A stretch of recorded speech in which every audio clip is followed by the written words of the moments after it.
Oh, don't worry. This just kicks in when it detects queer.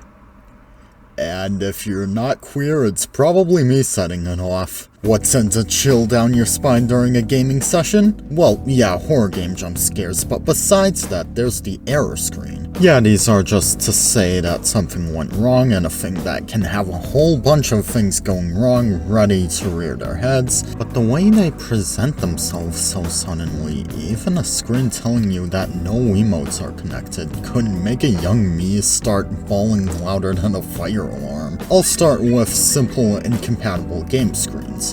Okay, yeah, these could be lumped into my video about console compatibility, but come on, I mentioned in the opening joke.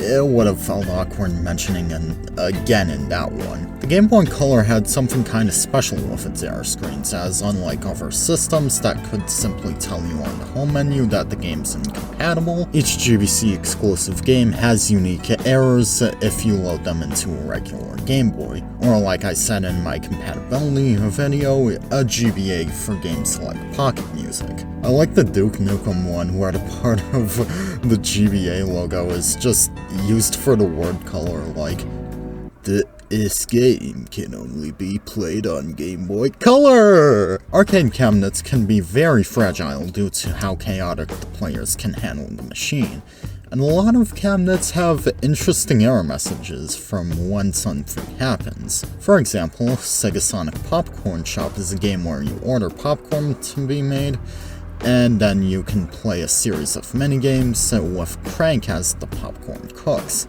So imagine a kid hearing about this, walking up to the machine to play a Sonic game and enjoying some popcorn, and seeing, oh god, oh Jesus, oh fuck, oh Jesus Christ, oh fuck, everything's gone to shit, oh fuck. I have found this one error screen that's said to be used in multiple games, but is confirmed to be in Mario Kart Arcade GP DX. And it's horrifying. There's this blaring alarm noise with a Japanese voice telling you something right after, the audio looping after that. What were the devs thinking with this? Now, I did find an English version of this screen, simply telling to call an assistant. The only other screen like this I could find is with Initial D5. Looking on forums like Atari Age, there's apparently a Fast and Furious cabinet that in the poster's screenshot showed a Windows blue screen, which I honestly find pretty interesting when arcade games run off of OSs like Windows. I guess the only other example I can think of here is the ticket game Quick Drop. I noticed on Capybarsky's video that an error screen did appear in footage of the game, but strangely only for a few frames, until it went back to normal. I'm assuming it just fires off easily if something like the cabinet gets overloaded with balls or something. If someone knows about the technical bits of this machine, then let me know, because that's a very interesting case of an arcade machine throwing an error. And then there's Anti-piracy. Now, a lot of games back in the day, especially point-and-clicks, they used physical keys in some form that you'd look at a specific part of when prompted to do so you can type the specified info into the game to validate you purchased a legitimate copy of the game, and then just download from somewhere online. Type the wrong thing in? Well, the game would likely show a screen where the player character would die, be locked up, etc., instead of letting you continue playing through the story. But as tech evolved, piracy checks would be more automated, and devs could afford at least some attempts to copy their games. Some would show simple yet creepy screens with games like some of the Super Nintendo library. Some would be clever with their copy protection, such as Spyro 2, where the game would only apply chaotic game changes after a specific point in the game, or Earthbound amping up the enemy spawn rate and forcefully crashing during the final boss and deleting each save. These are pretty popular examples of anti-piracy. It's still neat seeing anti-piracy measures personalized to separate games though. I remember some audio from Freedom Planet where Lilac and Carapace voice actors in character would tell the listener to support the devs. Hey, we want to talk to you about something real quick.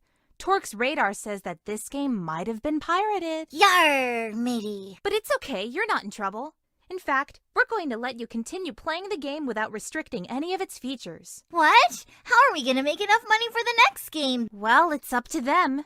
If you like Freedom Planet and want to see more games like it in the future, please help us by donating. Visit freedomplanet.galaxytrail.com/donate to get started. And you can donate as much as you want. $1, $10, $1 million.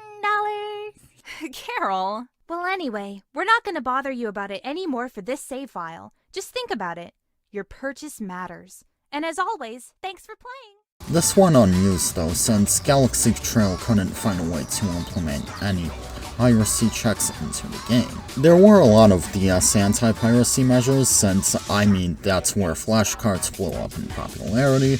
Some games were subtle, like spear checks disabling trained controls, Squeenix RPGs looping a transition cutscene, or Solitarobo lying and saying you can't find anything in the opening moments of the game. Next time on the Garden Louie video essays, Lynn won't shut the fuck up about the Little Tail Bronx series. I really like the Crystal Chronicles Rings of Fate's copy protection though, where after some time of normal gameplay, the game will abruptly end with thanks for playing screen, essentially making a glorified demo. For some reason, I find that really cool. So, I think I'll need to access the debug menu to fix this.